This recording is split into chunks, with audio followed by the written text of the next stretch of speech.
कि मेरा दिल कर रहा था मैं मुसलमान ही पैदा होता और इंडिया में होता। देखो मैं मुसलमान पैदा होता और इंडिया में होता। यार इतनी सहूलत, इतना करो यार, इतना फर्क यार। हम बुलबुले ही इसकी, ये गुलसिता हमारा हमारा सारे जहां से अच्छा। क्या वजूहत है कि इंडिया के साथ इनका इतना अट्रैक्शन और पाकिस्तान से इतने दूर होते जा रहे हैं? क्या वजूहत है?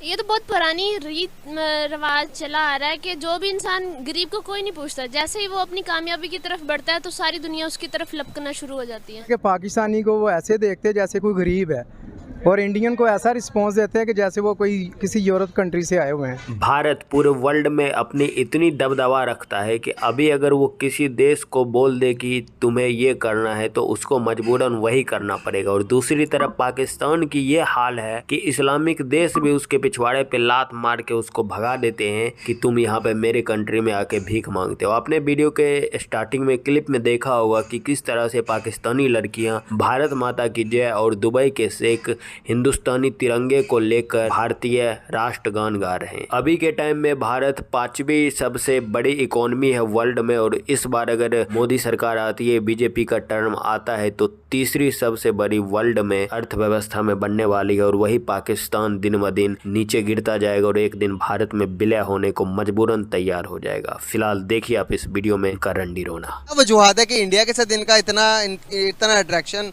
और पाकिस्तान से इतने दूर होते जा रहे हैं? क्या वजूहत है?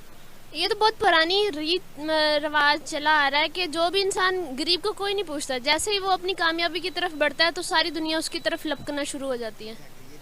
तो इंडिया भी आज कहना चाह रही है कि इंडिया जिस तरह का डे बाय डे डेवलप हो रहा है, इसलिए से दुबई भी उनकी तरफ अट्रैक्ट हो रहा है। जी, दुबई के अलावा बाकी बहुत सारे कंट्रीज उनकी तरफ अट्रैक्ट हो रहे हैं। सही बात है। तो पाकिस्तान अपनी डेवलपमेंट क्यों नहीं कर रहा? पाकिस्तान तरक्की की तरफ क्यों नहीं जा रहा? अभी आप देख रहे हैं कि ये जो उनसे सैलाब आया है, सैलाब ने 60% पाकिस्तान को अपने लपेट में लिया हुआ है। हम बाहर की कंट्री से मदद मांग रहे हैं, इंडिया खुद हमारी मदद के लिए आगे आया हुआ है। क्या समझती हैं आप कि इंडिया अपने पाँव पर किस तरह से इतना स्ट्रॉन्ग क्यों है? क्या उनकी गवर्नमेंट अच्छी है या उनकी हुकूमत जो उनकी अवाम अपने मुल्क के साथ लॉयल है?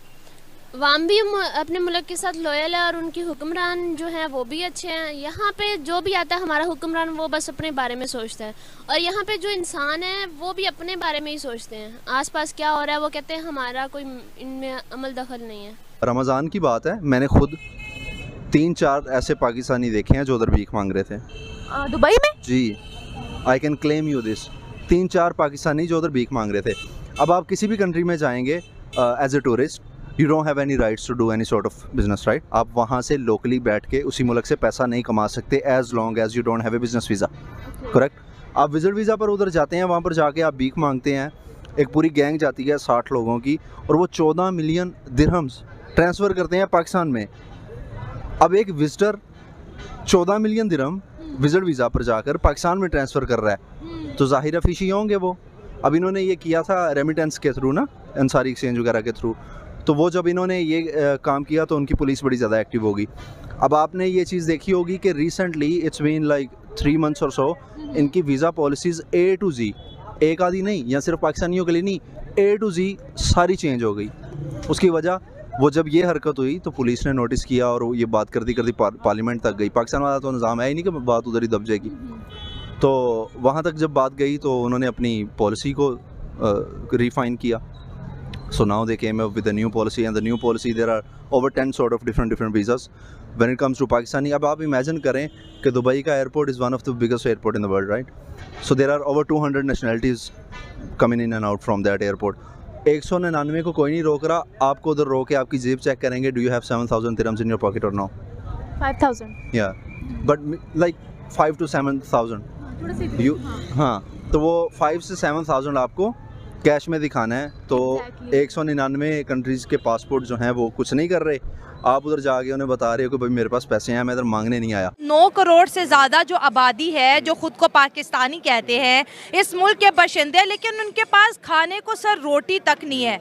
ऐसे लोगों की आवाज़ कौन बनेगा? कब इन लोगों को हम रोज़गार देंगे? कब इनको जीने की उम्मीद देंगे? चाहिए हमें इंडिया से सीखना चाहिए कि इंडिया में उनकी ग्रोथ कैसी, उनकी जीडीपी की ग्रोथ बढ़ती जा रही है, ठीक है।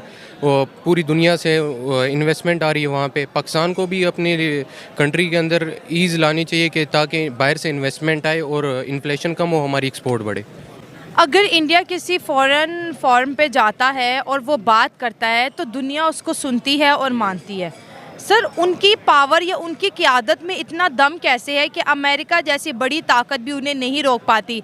हमें तो वो कहते हैं कि फ़लाँ मुल्क से कारोबार ना करो, फ़लाँ के साथ ना करो, जैसे ईरान की एग्जांपल ले लेते हैं, लेकिन इंडिया तो ईरान आपस में ट्रेड करते हैं। अमेरिका के रूल्स इंडिया के लिए कुछ और पाकिस्तान के लिए कुछ और क्यों हो जाते हैं? इंडिया एक बहुत बड़ी मार्केट है, तकरीबन 1.4 बिलियन उधर की पॉपुलेशन है, तो पूरी दुनिया उनके साथ अच्छे ताल्लुकात चाहती है, तो इंडिया पे वो सैंक्शन भी नहीं लगा सकते इस तरह। और इंडिया की गवर्नमेंट ने पिछले कुछ चंद डिकेड में ऐसे स्टेप्स लिए हैं कि उनकी जो जीडीपी की ग्रोथ है और एक्सपोर्ट्स हैं वो बढ़ी हैं और दुनिया डिपेंडेंट हो गई है इंडिया पे। जिस तरह पहले चाइना पे डिपेंडेंट थी, अब इंडिया पे भी डिपेंडेंट हो जाती है। इंडिया ने अफ्रीकन मार्केट्स, यूरोपियन मार्केट्स को बहुत कवर किया है। तो इंडिया हमारे इस रीजन का एक उभरता हुआ सुपर पावर है और रीजन में उसके बहुत इन्फ्लुएंस है। और इंडिया ने हमेशा फोकस अपने रीजन पे किया है, वो हमेशा न्यूट्रल रहा है। उसने ना कभी वेस्ट की तरफ उसका झुकाव ज़्यादा इतना नहीं रहा। उसने रशिया के साथ भी अपने ताल्लुकात रखे हुए हैं, उसने मिडल ईस्ट के साथ भी अपने ताल्लुकात रखे हुए हैं। तो मतलब इंडिया का झुकाव किसी तरफ नहीं रहा। उनकी फॉरेन पॉलिसी पाकिस्तान से काफ़ी बेहतर है। पाकिस्तान में तो अभी से खुशियाँ बांटी जा रही है कि भारत में इस बार बीजेपी का, मोदी का सरकार नहीं आएगा, इस बार कांग्रेस का सरकार आएगा। और कांग्रेस का तो आपको पता है कि पाकिस्तान में भी गठबंधन चलता है, और अगर भारत में कांग्रेस का सरकार आ गया तो फिर से भारत के अंदर वो आतंकवादी भेजेंगे और आराम से अपनी यहाँ पर घुसपैठियाँ कर सकेंगे। लेकिन काफ़ी अफसोस के साथ कहना पड़ रहा है कि उनका ये मंसूबा इस बार भी पूरा नहीं होने वाला है। बीजेपी को आने से कोई नहीं रोक सकता है और भारत को नंबर 1 इकॉनमी बनने से भी कोई नहीं रोक सकता है। बाकी आपका इस पर क्या प्रतिक्रिया है नीचे कमेंट करके अवश्य बताइएगा। चलिए मिलते हैं आपसे अगली वीडियो में। जय श्री राम।